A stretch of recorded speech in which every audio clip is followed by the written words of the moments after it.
कुमारी सैलजा जी, Bhupesh Baghel ji, TS Singhdeo जी, चरणदास महंत जी,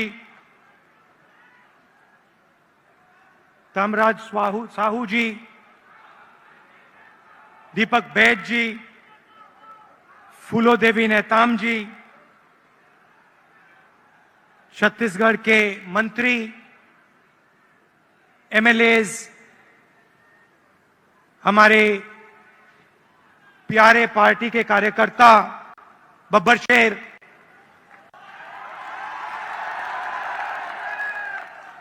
और शेरनिया, भाइयों और बहनों, छत्तीसगढ़ के युवाओं, प्रेस के हमारे मित्रों, आप सबका यहां बहुत बहुत स्वागत। इतनी गर्मी में आप आए, अपना कीमती समय आपने हमें दिया, हमारी बात सुनने आए, इसके लिए मैं बहुत आभारी हूं।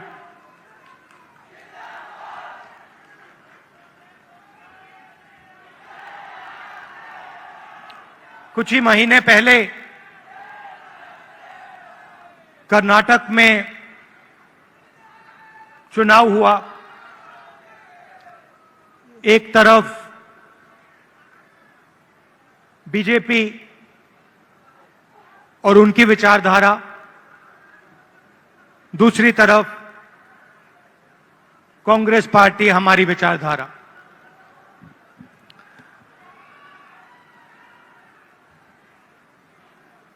उनका काम लोगों को बांटने का,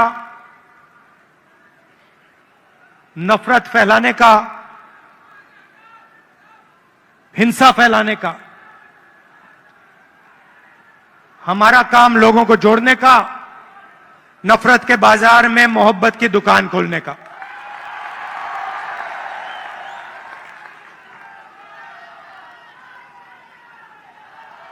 और कर्नाटक में हमने कहा, जैसे पहले हमने छत्तीसगढ़ में वायदे किए थे,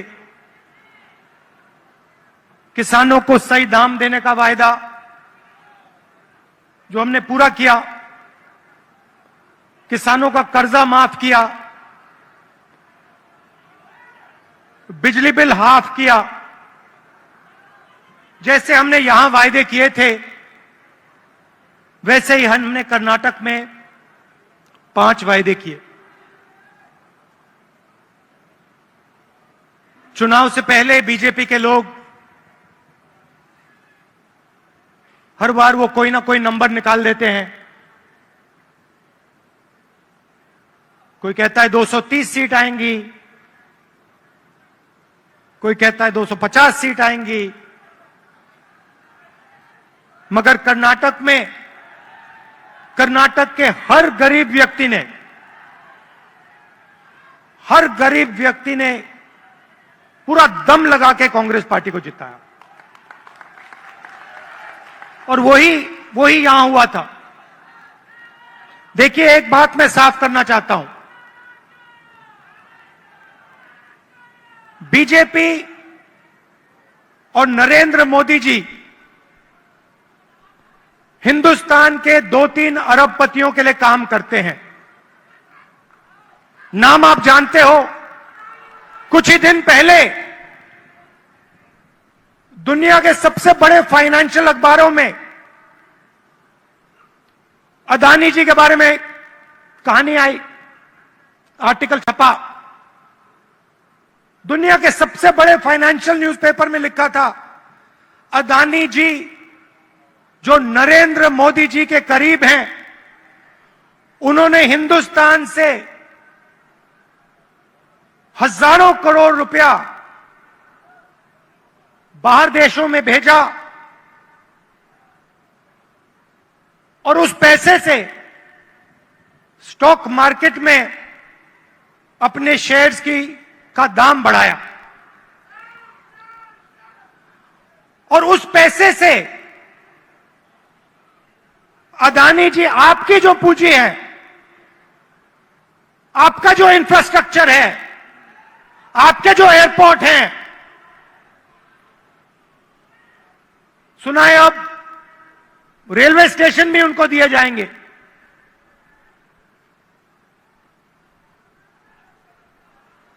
पूरा का पूरा एक व्यक्ति के हवाले किया जा रहा है। और मैं साफ कहना चाहता हूं कि चाहे वो कर्नाटक की सरकार हो, छत्तीसगढ़ की हो, राजस्थान की हो, हिमाचल की हो, और जो अभी आने वाली हैं तेलंगाना, मध्य प्रदेश, ये सारी की सारी सरकारें गरीबों की सरकारें होंगी, अदानी की सरकारें नहीं होंगी। और प्रधानमंत्री को साफ कहना चाहिए, देश को बताना चाहिए और छत्तीसगढ़ के युवाओं को बताना चाहिए कि वो अदानी जी पर इंक्वायरी क्यों नहीं करवा रहे हैं। ऐसी क्या बात है कि नरेंद्र मोदी जी अदानी जी पर इंक्वायरी नहीं करा सकते हैं? दो तीन सवाल है भाई और बहनों, युवाओं। ये जो हजारों करोड़ रुपए हिंदुस्तान से बाहर गया, ये पैसा किसका था? पहला सवाल, ये अदानी जी का पैसा नहीं था, ये किसी और का पैसा था। किसका पैसा था? ये पहला सवाल है। प्रधानमंत्री जी कोई इंक्वायरी नहीं करवाएंगे। मैं आपको साफ कह देता हूं, हिंदुस्तान का प्रधानमंत्री अदानी जी पे कोई इंक्वायरी करा ही नहीं सकता, क्योंकि अगर उसका इंक्वायरी का नतीजा निकल गया तो नुकसान अदानी जी को नहीं होगा, नुकसान किसी और को होगा। तो छत्तीसगढ़ में हमने क्या किया?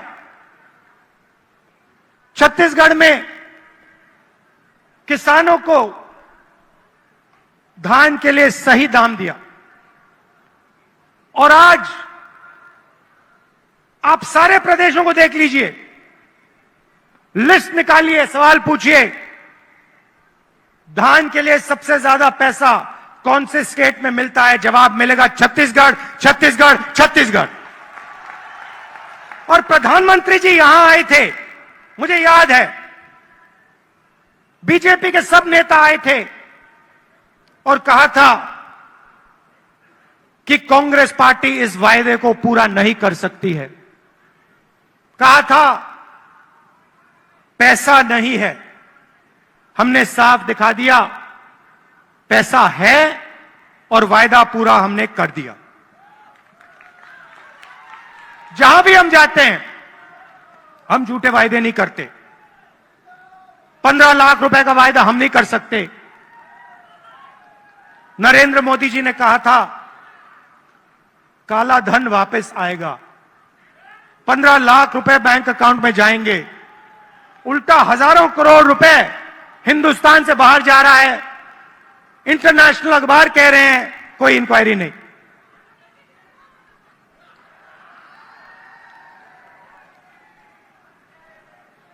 तो अब छत्तीसगढ़ के युवा जो हैं, आपकी बहुत बड़ी जिम्मेदारी है और हम चाहते हैं कि आप प्रदेश को चलाने में, राजनीति को चलाने में आगे आए। आपको पीछे नहीं रहना चाहिए। आपकी जो नई जनरेशन है, भविष्य आपका है। आने वाले समय में छत्तीसगढ़ आपका है और आपको आगे बढ़ना पड़ेगा। और इसीलिए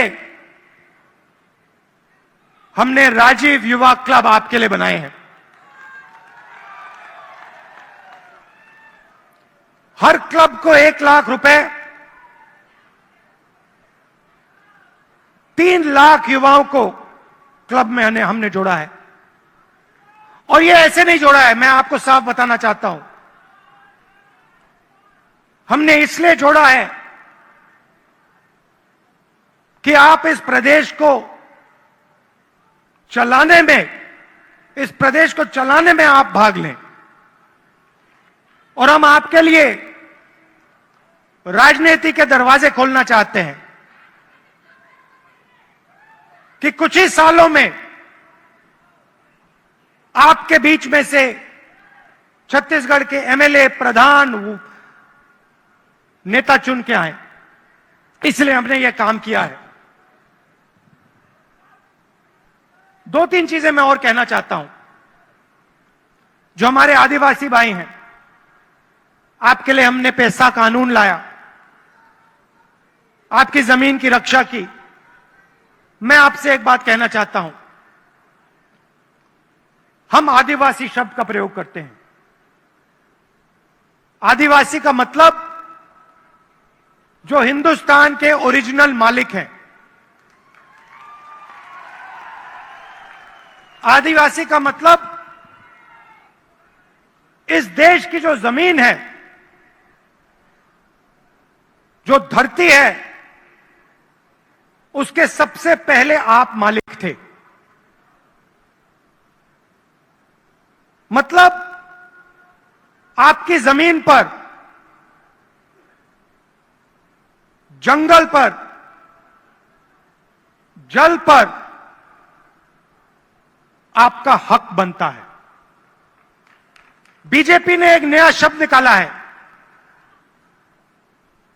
वनवासी। इस शब्द का बिल्कुल दूसरा मतलब है। हम चाहते हैं कि आदिवासी युवा जो भी सपना देखना चाहें, देखें और उस सपने को पूरा करें। डॉक्टर बनना है, इंजीनियर बनना है, बिजनेस चालू करना है, लॉयर बनना है, जज बनना है, मैन्युफैक्चरिंग यूनिट शुरू करना है, सब चीजों में आपको शामिल होना चाहिए। वो चाहते हैं कि आप जंगल में ही रहें, आप जंगल के बाहर ना आए। शब्द के पीछे सोच है भाई और बहनों। उनका कहना है कि आप पहले हिंदुस्तान के मालिक नहीं थे, आप जंगल में रहते थे और आपको जंगल में रहना चाहिए। हम कहते नहीं, जंगल का हक, जमीन का हक, जल का हक आपको मिलना चाहिए।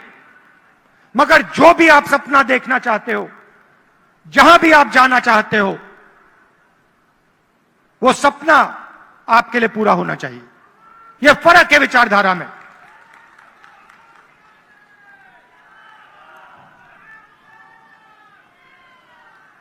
और पूरे देश में भाई और बहनों,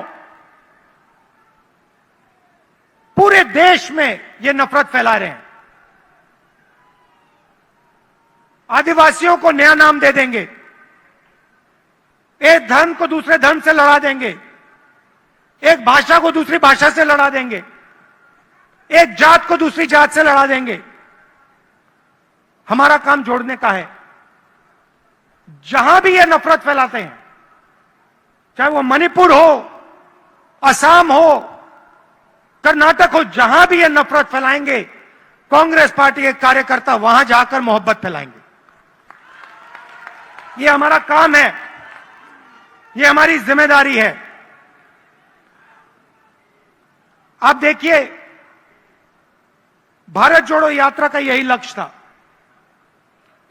कन्याकुमारी से हम शुरू हुए,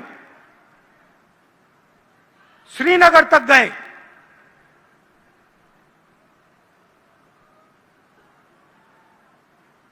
मीडिया में इन्होंने, बीजेपी के लोगों ने हर रोज ये कुछ ना कुछ उल्टा सीधा बोलते हैं, नफरत फैलाते हैं। भारत जोड़ो यात्रा ने पूरे हिंदुस्तान को जोड़ने का काम किया। हर धर्म को, हर जात को, हर भाषा को हमने याद दिलाया कि आप सबसे पहले हिंदुस्तानी हो। और आप सबको एक साथ मिलकर मोहब्बत के साथ, इज्जत के साथ रहना है। यह यात्रा का मैसेज था और यह बहुत गहरा मैसेज था, नया मैसेज नहीं था, बहुत पुराना मैसेज है। सदियों से यहां पे छत्तीसगढ़ में और बाकी प्रदेशों में लोगों ने यह मैसेज दिया है और यही कांग्रेस पार्टी का और हिंदुस्तान का डीएनए है।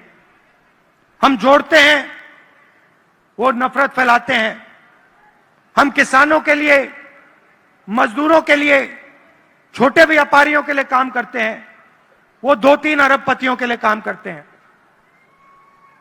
कुछ साल पहले मैंने बघेल जी से एक बात कही। मैंने कहा, जहां भी मैं जाता हूं, मैं युवाओं से पूछता हूं, आपके सामने सबसे बड़ी मुश्किल क्या है?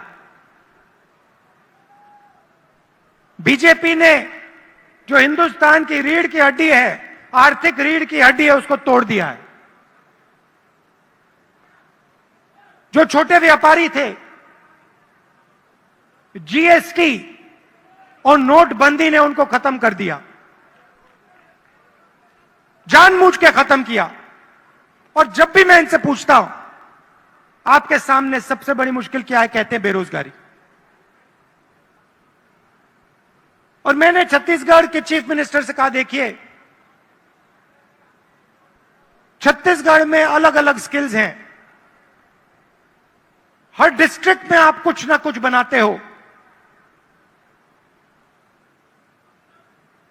मगर जो छोटे बिजनेस वाले होते हैं उनको बैंक का पैसा नहीं मिलता, उनको मीडिया का सपोर्ट नहीं मिलता। और मैंने छत्तीसगढ़ के चीफ मिनिस्टर बघेल जी से कहा कि आपका फोकस इन छोटे व्यापारियों पे होना चाहिए, छोटे बिजनेस वालों पर होना चाहिए, बैंक के दरवाजे उनके लिए खोलने चाहिए, और मार्केटिंग हो तो इनके लिए हो। और खुशी से मैं कहता हूं कि बघेल जी ने इस पे काम शुरू कर दिया है और इससे आने वाले समय में लाखों युवाओं को फायदा मिलेगा, हजारों नए बिजनेस खुलेंगे और लाखों युवाओं को रोजगार मिलेगा। देखिए, आपको सिर्फ छत्तीसगढ़ की नहीं सोचनी है। छत्तीसगढ़ हिंदुस्तान का सेंटर है।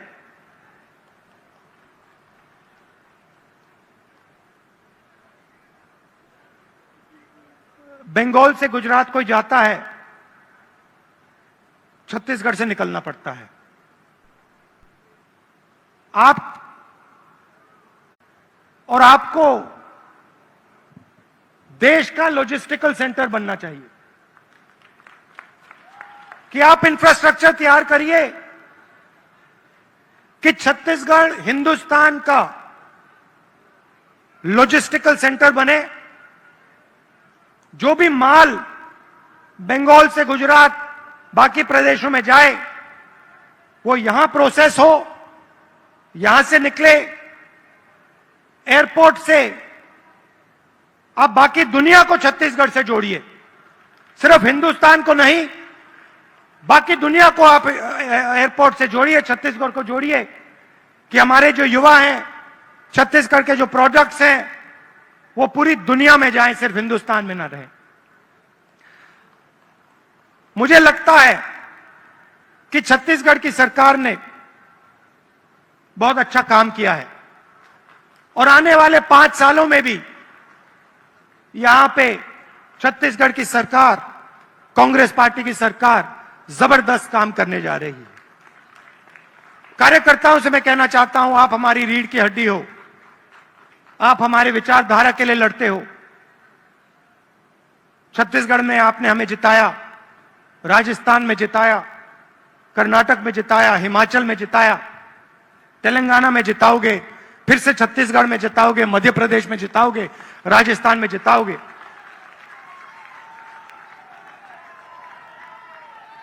हमारी बघेल जी हमारी सरकार को हमारे कार्यकर्ता की रक्षा करनी चाहिए, करती है।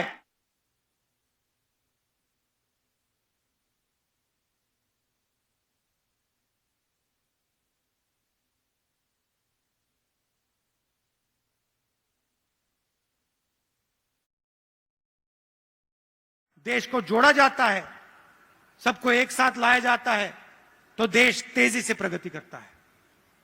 आप सब यहां आए, इतने प्यार से आपने मेरी बात सुनी, इसके लिए आप सबको दिल से धन्यवाद। और जो युवा हैं, जो अब इन क्लब्स में शामिल होंगे, आप याद रखिए, छत्तीसगढ़ का भविष्य आपका है, आपकी बड़ी जिम्मेदारी है। आपको राजनीति में आना है और आपको छत्तीसगढ़ को भविष्य में चलाना है। बहुत बहुत धन्यवाद। जय हिंद, नमस्कार। बहुत बहुत शुक्रिया आपका आदरणीय श्री राहुल गांधी जी। और स्मृति चिन्ह का अवसर है, हम आग्रह करेंगे कि माननीय मुख्य अतिथि महोदय श्री राहुल गांधी जी को स्मृति चिन्ह भेंट करने के लिए हम माननीय मुख्यमंत्री जी से निवेदन करते हैं।